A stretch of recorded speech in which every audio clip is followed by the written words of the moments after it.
নমস্কার। আমার পরিচিত একটি ছেলে, নাম সুকুমার। ওর একটি ছোট্ট ঘটনা আপনাদের শোনাই আজকে। সন্ধ্যের কিছু পরে সুকুমার ওর বাড়ির দরজায় এসে দাঁড়ালো, আর ওই মুহূর্তে ওকে দেখে ওর স্ত্রী চিৎকার করে উঠল, এই যে, কোথায় ছিলে তুমি সারাদিন? আজকে তো অফিসেও যাওনি, আমি অফিসে ফোন করে করে হদ্দ হয়ে গেছি। কোথায় ছিলে বলো, বলো কোথায় ছিলে? হাতে ওটা কি? একটা সাদা পুঁটুলি, একটা নোংরা বাক্স। হ্যাঁ হ্যাঁ, বাক্সই তো। কি ব্যাপারটা কি? সুকুমার খুব নির্লিপ্তভাবে সহজ গলায় উত্তর দিল, আমি গ্রামের বাড়িতে গিয়েছিলাম মাকে নিয়ে আসতে। মানে? মানে ভাই আর ভাইয়ের বউয়ের তাড়নায় মা টিকতে পারছিলেন না, তাই মাকে এখানে নিয়ে এলাম। কি বলছো তুমি? সামান্য টাকা মাইনে পাও, তাতে ছেলের পড়াশুনোর খরচ করে আমি কিভাবে সংসারটা চালাই একবার ভেবে দেখেছো? তার মধ্যে মহারানীকে নিয়ে এসে হাজির করলে তুমি।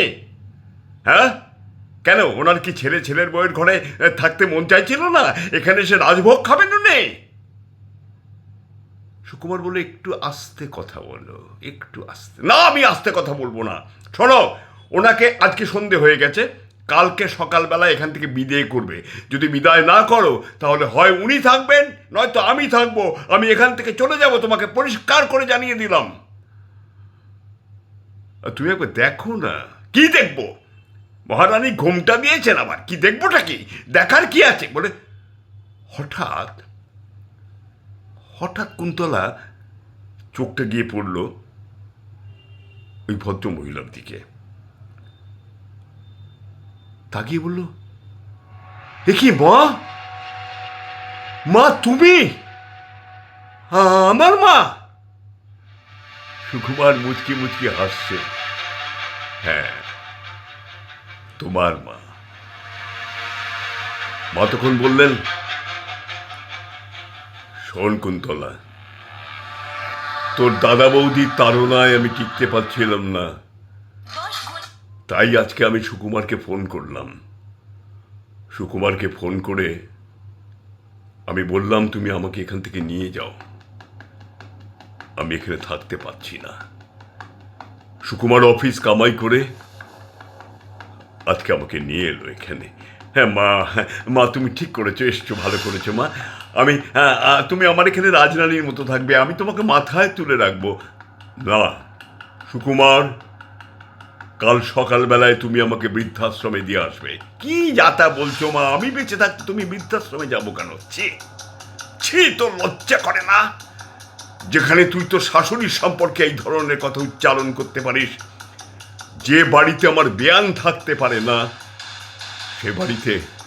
সে বাড়িতে আমি থাকতে পারি না। আমি একটা অকাল কুষ্মাণ্ডকে জন্ম দিয়েছিলাম, সে আমার পুত্র।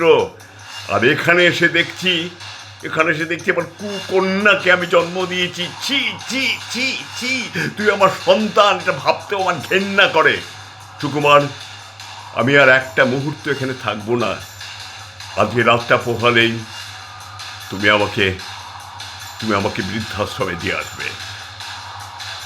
ওদের একমাত্র ছেলে বাপি হা করে তাকিয়ে থাকে মায়ের মুখের দিকে। মা হাউ করে কাঁদতে থাকে, আর শাশুড়ি ঠাকুরন যা মুখে আসে তাই বলতে থাকে। আর সুকুমার শুধু একটা কথাই বলে। শাশুড়ি ঠাকুরন বলে, দাঁড়াও, শোন কুন্তলা, তোকে আমি একটা ভবিষ্যৎবাণী করে যাচ্ছি। তুই নিজেকে প্রস্তুত কর, আগামী দিনে এই বাড়িতে তোর ঠাঁই হবে না। তোকে বৃদ্ধাশ্রমে থাকতে হবে, এটা আমি পরিষ্কার করে তোকে জানিয়ে দিয়ে গেলাম। কেমন মা? হ্যাঁ, ঠিক তাই, আমি যা বলছি ঠিক তাই। বাপি সবার মুখের দিকে হা করে তাকিয়ে থাকে।